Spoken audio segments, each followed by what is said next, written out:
세월호와 진도 VTS, 그러니까 진도 해상관제센터 간의 교신 내용이 공개가 되고요. 어제 저희가 이 교신을 분석하는 인터뷰를 보내드렸는데요. 이 인터뷰 내용을 들으시고 한 청취자가 제보를 주셨습니다. 해경 관계 기관에 오랫동안 근무를 했던 분인데 이번 사고를 보면서 진도 VTS, 진도 해상관제센터의 행동이 처음부터 이해가 되질 않았다라는 겁니다. 어떤 얘기일까요? 이 제보자를 지금부터 직접 연결하겠습니다. 신변 보호를 위해서 음성 변조를 한 점 여러분 이해를 해 주십시오. 선생님 나와 계십니까? 예. 그러니까 지금 진도 VTS하고 세월호 교신이 문제가 되고 있는 건데 선생님께서는 사고 초창기부터 진도 VTS에 주목을 하셨다고요? 예, 그건 어떤 이유일까요? VTS가 뭐 하는 곳인가라고 취재해 보십시오. 거기는 우리가 쉽게 말하는 베셀 트래픽 컨트롤을 해가지고 해상교통관제센터라고 일단 얘기를 합니다. 일반적으로. 말하자면 비행기의 관제탑 같은 곳 이렇게 얘기합니다. 네, 그렇죠. 해상에서 배의 관제를 담당하는 곳이고 거기가 바로 진도 해역 아닙니까? 그쪽이. 그렇죠. 그러면 진도 VTS 그걸 벌써 캐치를 했어야 하고 이미 진도 VTS, 진도 해상관제센터 관할에 들어오면 배들의 일거수일투족 항로를 다 관제탑이 보고 있어야 된다 이런 말씀이세요? 이제 다라고 하는 게 정답인데 쉽게 얘기하면 다나에서도 큰 중요한 큰 규모가 좀 큰 선박이라든지 유조선이라든지 이런 것들은 일단 중요하게 일단 감파를 하죠. 그럼 이것 같은 배는 이번 배 같은 6,800톤급의 배는 당연히 감시를 관리를 했었어야 된다.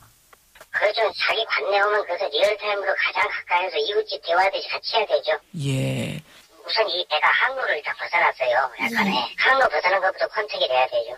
항로가 원래 항로가 아닌 데로 간 것부터 이상하게 봤었어요. 서기 전에도. 그렇죠. 네, 약간 벗어났잖아요.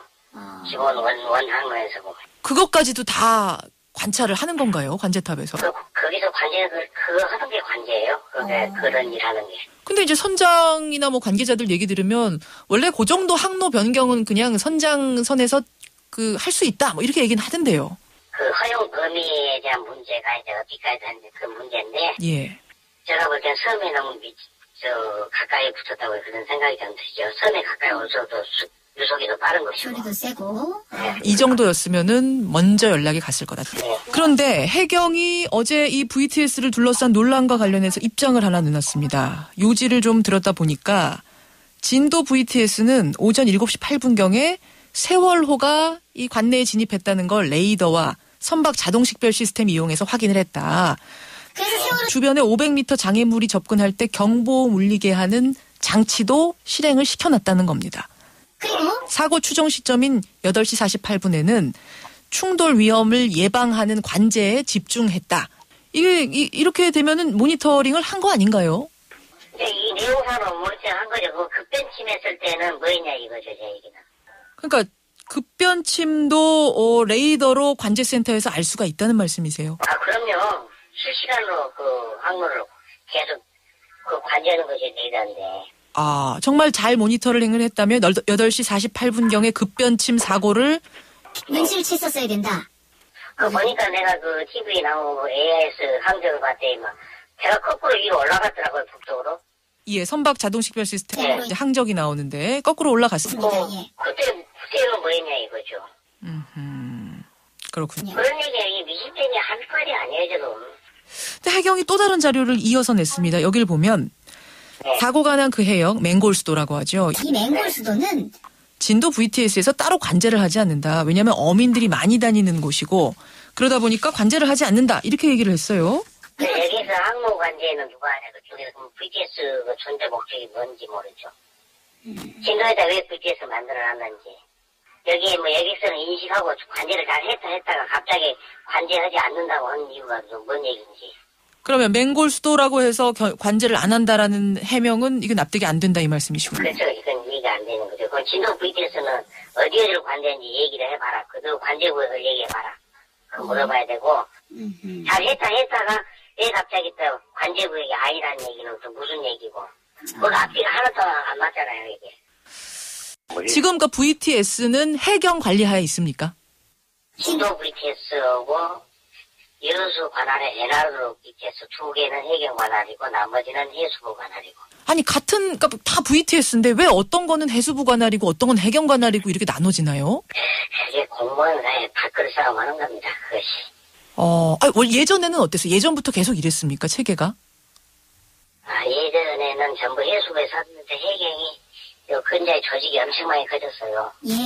조직이 엄청 커지면서 하여튼 VTS 업무도 해수부에서 자꾸 가져오려고 하고 일을 하는 과정에서 지금 이 조직이 이렇게 두 군데 나눠진 것이고 뭐 두 군데 나눠진 것이 뭐 좋다고 나쁘다 이런 사안은 아닙니다. 이것은.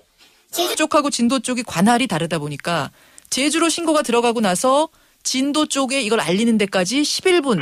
이 시간이 그래서 좀 더 걸렸던 건 아닌가 이런 우려도 드네요. 저는 그 과정은 모르겠습니다. 제주 그 항모 제주에서 예. 이제 뭐 해경에도 연락했고 거기서도 여러 번 연락했겠죠. 지금 이제 그 상황을 하니 없는데 일단 나는 키 포인트가 진도 VTS 역할이라는 얘기입니다. 맨 초장기에. 혹시 이번 사고 전체적으로 보시면서 또 다른 문제점은 뭐라고 생각하셨습니까? 해경 지휘부가 경비함정 근무 경력이 전혀 없는 사람들이 이 조직을 이끌고 있다는 것이 상황 판단을 또 구조 임무를 하는데 조금 좀 의문이 됩니다. 이게 이 조직이 제대로 된 조직인지. 해양 경찰인데 어떻게 그 지휘부가 이 뭐 경비정을 몰아본 경험도 없는 분들일까요? 그 언뜻 들어도 이해가 잘 안 되는데요. 이 얘기가 그만큼 민감한 사안이에요. 안타깝게 집어질 사안이에요. 이 얘기가. 행정고시 출신들 책상머리 앉아서 행정고시 이렇게 청장도 김석균 씨가 그 행정고시 출신이고 그 국장들 TV 브리핑에 나온 사람들도 전부 다 고시 특채들이고 처음에 입사하면은 해경 들어가면은 그 이제 경비장 견학을 한 번씩 하죠. 이제 오리엔테이션 스타일로 예. 네, 이제 한주 동씩 갔다 하는데 자기 보직을 부여받아서 경비장 경험은 전혀 없죠. 교육용 훈련은 받지만 뭐 여기서 야전 경험을 실제 경험을 본 사람들이 아니다. 그렇죠. 다 가상 인사들이죠. 어떻게 보면 비전문가들이 지금 해경 지휘부를 잡고 있는 것도 이런 허술한 대응의 문제가 될 수 있겠네요. 그러니까 해군 참모총장이면 함장 출신들이 하고 예. 공군 참모총장이면 전투기 주성사들이 해야 되는데 예. 거기는 현재 해경은 그게 아니라는 얘기죠. 야전에 있는 사람들 없고 특채 출신 책상머리에 있는 사람들이 본청 국장급이랑 다 앉아있다는 얘기죠. 그 신상을 한번 조사해보십시오. 취재해보시면 다 알 거니까. 그런 분들이 거기에 앉아있음으로 인해서 생기는 문제는 뭘까요? 바다 사정은 그래도 좀 아는 사람과 모르는 사람 차이가 있지 않겠습니까? 아무래도 경비장 근무 안 해봤으니까 물론 참모도 의견을 받겠지만은 예. 지휘관 자체적인 판단은 좀 어렵죠. 미숙할 수도 있다. 예, 저희가 오늘 인터뷰 내용과 관련해서 해경 측에도 인터뷰 요청을 했습니다만 해경 측에서는 인터뷰를 할 수 없다. 거부 의사를 표현해왔습니다. 여러분들께 알려드리면서 인터뷰 마무리를 짓죠.